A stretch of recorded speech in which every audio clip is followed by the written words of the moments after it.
It's no secret the Chiefs are struggling, but they are not standing still. We will get into a little bit of that in this video. We have maybe an emerging report, maybe at some point an emerging report. I am shooting this in the morning. It will be posting tonight, so if something drops in the meantime, I apologize if this is dated by the time you see it. But we also have a very, very monumentous occasion. We have the quote of the year from Andy Reid. And guys, it is one of these. Look, I don't even know what he was going for. Sometimes someone's in the middle of like a cliche and the wrong word slips out and you're like, oh, well, he meant whatever. I have no idea what Andy Reid was saying with this, but I wish him well, and I hope that this is a phrase that we can keep in Kansas City, and we can continue to get tickling going throughout the kingdom. We'll get there in a moment. But first thing first, in an article titled NFL Power Rankings Week 14 Roundup, Chiefs plummet after loss in Dallas. Let's see where Kansas City is ranked for Week 14 of the NFL season from Arrowhead Pride by Ron Kopp. They always do this thing where they round up the power ranking numbers for the Kansas City Chiefs. And this is I don't know if this is a season low, but it seems like it should be. NFL.com has the Kansas City Chiefs ranked 19th, down from 12, saying the following: the road loss to the Cowboys all but made it a must-run-the-table situation for the Chiefs. There might be a one-loss avenue to the playoffs, but let's start with whether this team is capable of ripping off 5 straight to close out the regular season.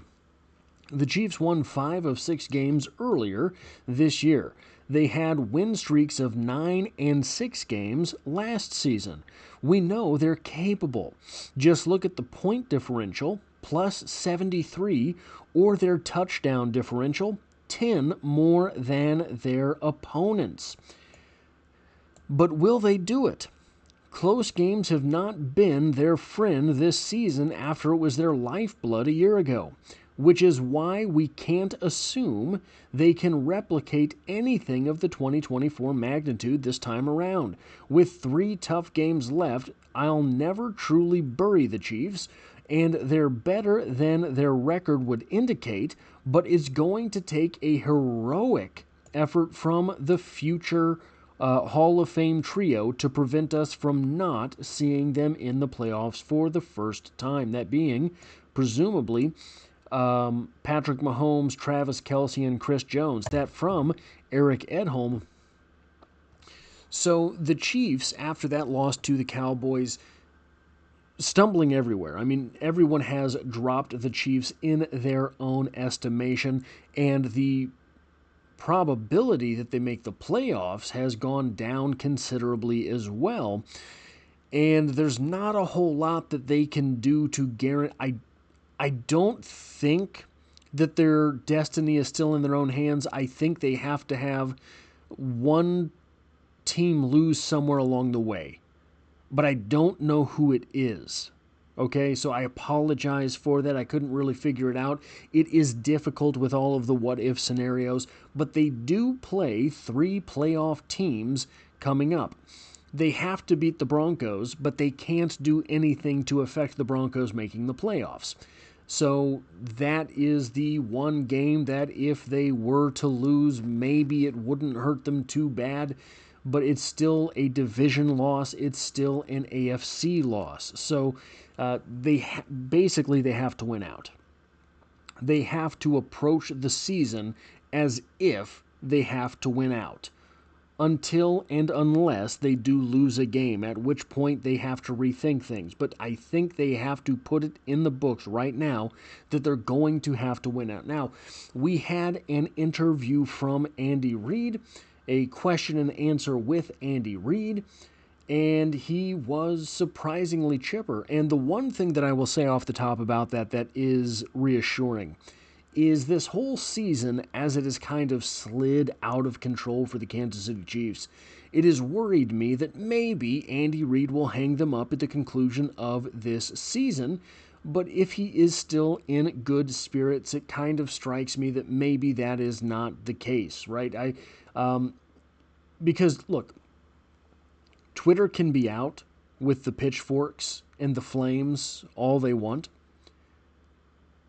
You don't have to look very far in the NFL to find a team that thought they were going to do better firing their head coach and never returned to any importance afterwards. Now, I don't think that is the case with Patrick Mahomes. I think that basically any coach in the NFL could come in and make the playoffs with Patrick Mahomes. Now, knock on wood, right? Because we do have Andy Reid and we're hoping to get to the playoffs this season. So what would it mean if Andy Reid can't make it to the playoffs with Patrick Mahomes?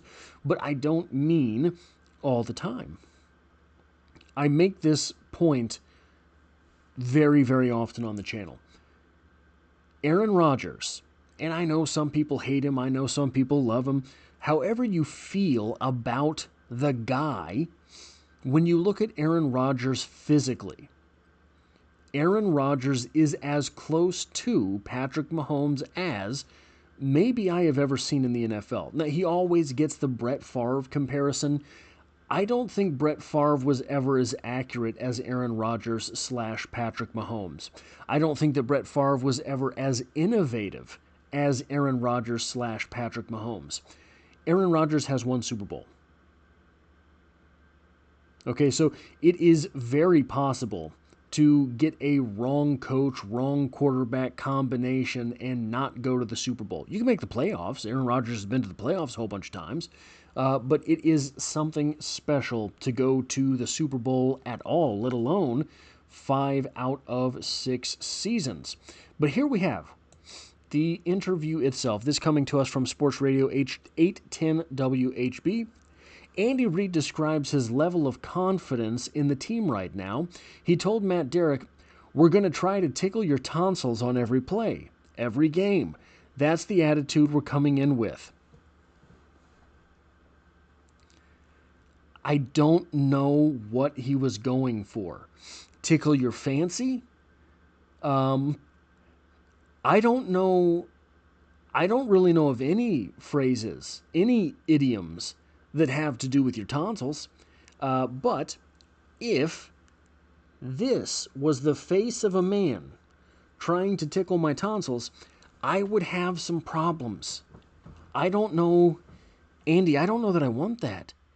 Andy, I think we need to reconsider. Tickling my tonsils is a red line for me. But whatever that means, he was chipper in that interview.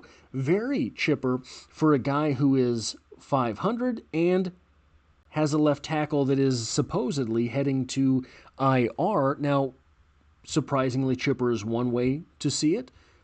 Infuriatingly chipper might be another way to see it.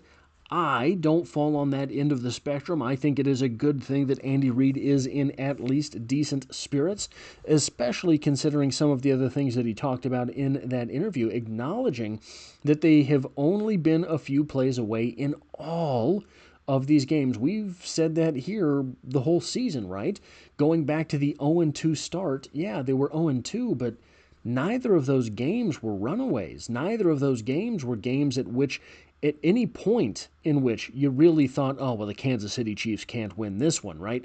So they understand that that is what's happening. Sometimes the football bounces in a funny direction. Sometimes it tickles your tonsils. It's hard to say exactly what is happening to the Kansas City Chiefs this season, but the football gods are not on their side, however you want to say that. He acknowledged the penalties and said that that is one of the things, that's where they have to start. If you are trying to, and we talked about this a couple days ago when I had my tinfoil hat on, if you are trying to not lose the game, a very good place to start is not getting called for penalties. And the Chiefs have had way too many of those. And we all know this. We've all seen them. We are all infuriated by them. And Jawan Taylor is a yellow flag magnet. So something has to get figured out there. And then he talked about the pass rush and talked about expecting them to get more pressure. I don't know how. I don't know what that means. I don't know if... So here's the thing that really is... This is the thing... Here's what I keep waiting for. The gloves to come off. And we haven't seen any razzle-dazzle offensive plays, really. We haven't seen any especially exotic blitzes from the defense. The defense blitzes a lot, but you kind of see it coming. So I don't know if this is the point because usually it's in the playoffs, right? Usually they save their grade A stuff, and I know people say no, they don't, and I know there's a lot of commentators on YouTube that I respect that say it's silly to believe that. I believe it. Normally they save their grade A stuff for the playoffs because that's when you have to have the win. Normally the Chiefs have been in a position to where they don't have to have the win. So if you don't win, you don't win. You're still going to be in good position heading into the playoffs where you have to win. Maybe we start to see that now. I don't know. But we have, emerging from the guys at All Chiefed Up, another story. Is the Honey Badger coming back to the Chiefs? Check this out. And so first off,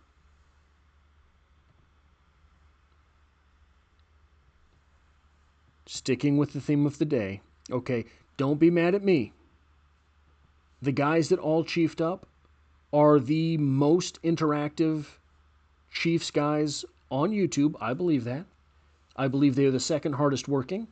I believe that I am the hardest working. If I have to pride myself on something, that is a tonsil priming position. I'm just saying. I love the guys that All Chiefed Up, but Andy Reid is watching. I'm just saying. Hope he doesn't hate me for that. He's going to hate me for that. But there was an interview with Honey Badger, and he said he had stayed in touch with Brett Veach and Andy Reid, and that he wanted to help his friends out. Now, I don't know what that means. I don't know how serious that is. Maybe Honey Badger was just talking about, who knows what. Maybe he was just making things up. It's hard to say. But this is the point in the season where a veteran being brought in can be done in salary cap friendly fashion because you're prorating things over just a few games, a month or so of the season. If you're bringing someone in on the veteran minimum, then it can be affordable basically regardless of your salary cap position.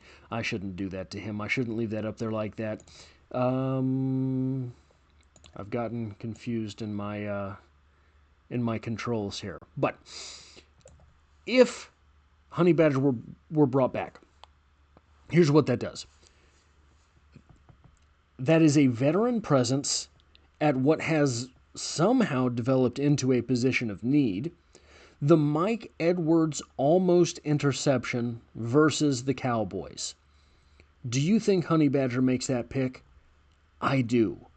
Now, I was a fairly vocal critic of the Honey Badger in his last days in Kansas City.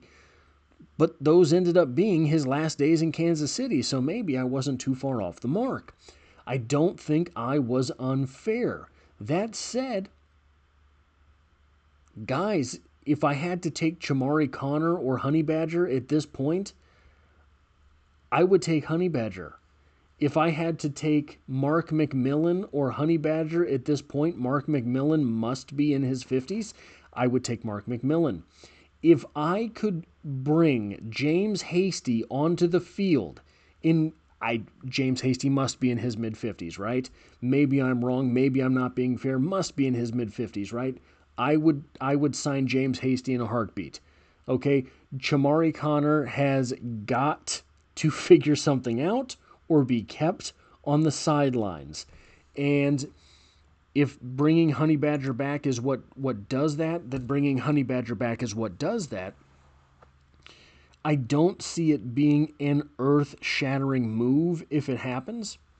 Maybe there's no verity to it, but I would be for it. So this was a little bit of a strange show, kind of all over the place, so I apologize a little bit for that, but that is what I have for the show. If you like or appreciate what it is that I do here, hitting the like button really does help me out, as it tells YouTube to share this video with other Kansas City Chiefs fans. And if you find yourself here by chance but not design, the Chiefs are the only thing I talk about on the channel, dropping multiple videos every single week, and I hope to have you back for the next one.